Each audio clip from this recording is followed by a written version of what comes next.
Bonjour les pépites, j'espère que vous allez bien. C'est Prêtresse C4, Sandrine Couder, donc bienvenue sur mon compte TikTok, bienvenue sur ma chaîne YouTube et bienvenue sur Instagram si vous me connaissez par ça. Aujourd'hui, j'aimerais bien vous parler donc des bruits dans la maison. Donc, est-ce que vous rencontrez donc des bruits dans votre maison? Si quelquefois de temps en temps vous entendez tomber de la vaisselle, des portes qui claquent ou des choses comme ça, ce sont des phénomènes qui arrivent très souvent. Et j'aimerais vous en parler parce que très souvent, y a des gens qui m'appellent ou qui me demandent, Kat, ma maison est hantée parce que j'entends très souvent des bruits, etc. en plein milieu de la nuit. Alors, pas de panique, donc j'aimerais bien vous parler de ça aujourd'hui dans cette vidéo parce que j'entends tout et n'importe quoi.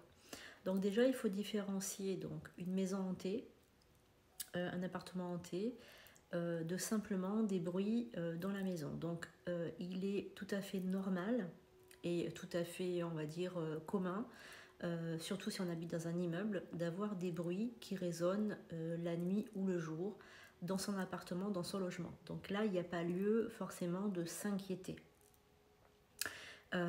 Voilà, donc les bruits, c'est tout à fait normal, c'est commun, les armoires travaillent, elles craquent, le bois, c'est vivant, ça craque, et donc du coup, il n'y a pas forcément à s'inquiéter.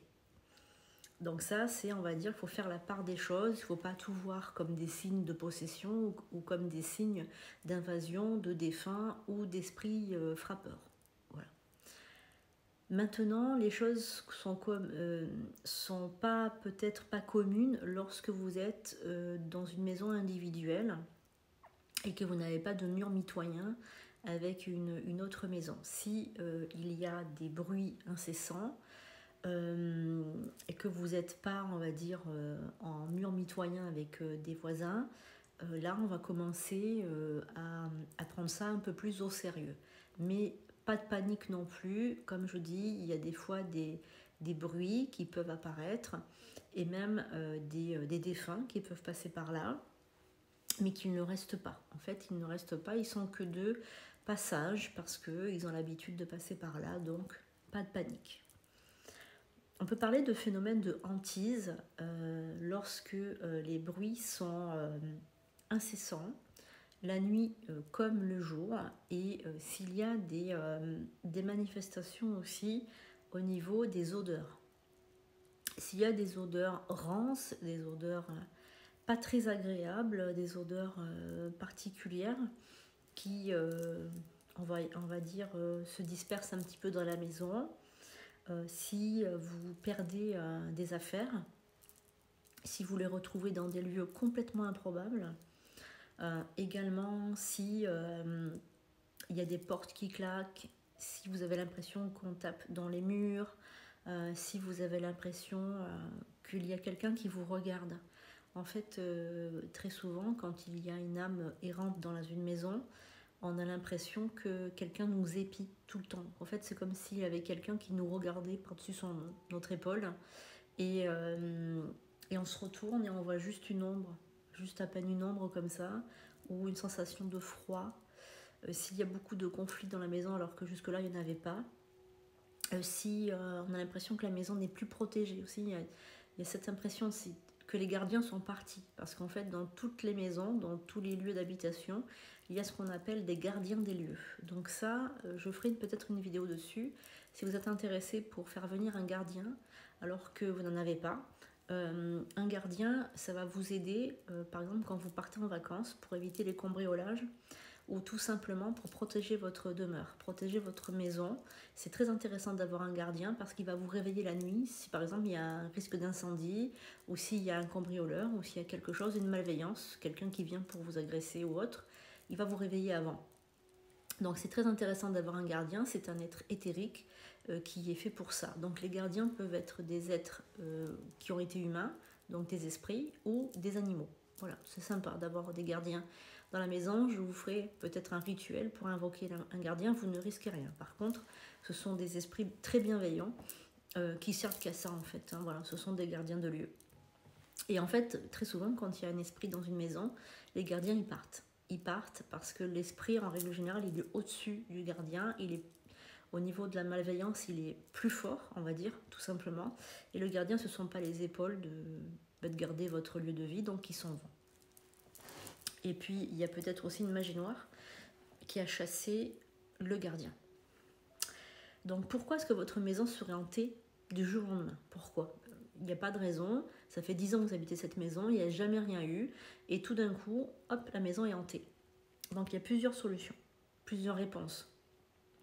Soit vous habitez près d'un cimetière et à ce moment-là, vous avez une entité qui est rentrée chez vous, une entité ou un défunt, ou voilà, un défunt qui est passé par là, qui vous a suivi dans la rue tout simplement, il vous a suivi, il est venu jusqu'à chez vous, parce que vous n'étiez pas bien, vous étiez triste, etc. Donc il vous a suivi, vous a collé, il est venu. Soit il y a une personne qui vous avait invité, qui l'a ramené avec lui. Ça aussi c'est très important de bien vérifier les gens que vous faites venir chez vous. On ne fait pas venir n'importe qui chez soi.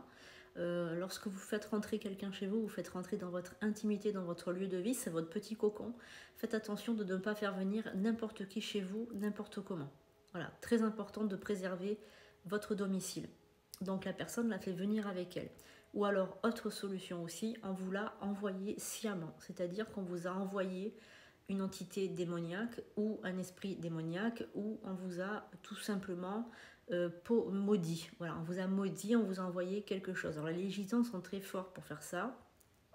J'ai rien contre eux, attention. Mais leur magie voilà, est très puissante.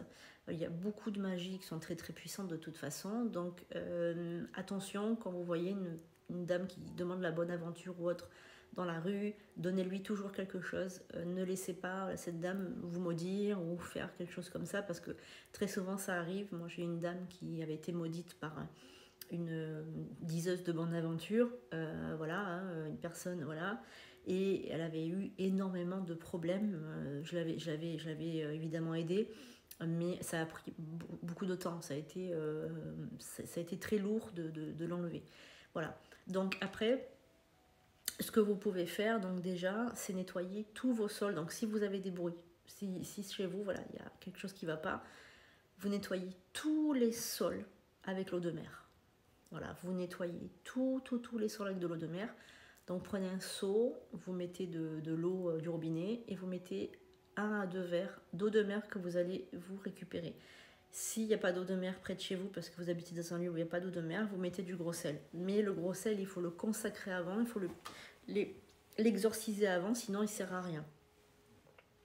Tout dépend de votre religion. Vous pouvez aussi faire bénir votre lieu de vie par un prêtre, un chaman, un rabbin ou un imam, voilà, qui viennent, il le bénit avec une aspersion d'eau ou un autre procédé issu de votre religion. Si vous n'êtes pas religieux, vous pouvez faire déjà brûler les 3 encens sacrés ou pontificales au Liban, benjoin, myrrhe. Donc ça, vous faites avec ça déjà, ça va vous faire du bien. Après, vous pouvez mettre aussi des prières d'exorcisme à faire en raisonner comme ça, donc sur YouTube ou autre, en latin de préférence, ou en araméen, ou suivant votre religion. Mettez des chants religieux qui font partir, parce que la vibration va monter, et donc ça va faire fuir les esprits. Alors, il y a aussi une petite astuce que je vais vous donner. Alors là, c'est radical. C'est le chauffard. Alors le chauffard, c'est S-H-O-F-A-R. C'est un instrument qu'utilisent les rabbins. C'est comme des trompettes des anges en fait. C'est comme des ongles sur un tableau noir pour les esprits malveillants. Ils détestent le chauffard. Donc vous faites résonner ça chez vous et je peux vous dire que vous êtes tranquille après. Voilà. Donc ça c'est une petite astuce que je vous donne si jamais vous avez des phénomènes comme ça de... Voilà. Sinon, il y a d'autres solutions aussi que je pourrais vous donner plus tard, éventuellement si vous avez envie d'en savoir un petit peu plus. N'hésitez pas à mettre en commentaire si cette vidéo vous a plu, si cette vidéo vous a aidé, si ça vous fait comprendre quelque chose, peut-être quelque chose qui habite chez vous ou quelque chose que vous avez déjà ressenti. Et sachez aussi que les chats sont tous médiums. Ils reconnaissent en règle générale quand il y a un esprit à la maison. Ils le suivent du regard. Voilà, donc regardez aussi, inspectez votre chat, comment il se comporte dans la maison. Voilà, j'espère vous avoir aidé, vous avoir un petit peu éclairé. Je vous fais de gros bisous et je vous dis à très bientôt.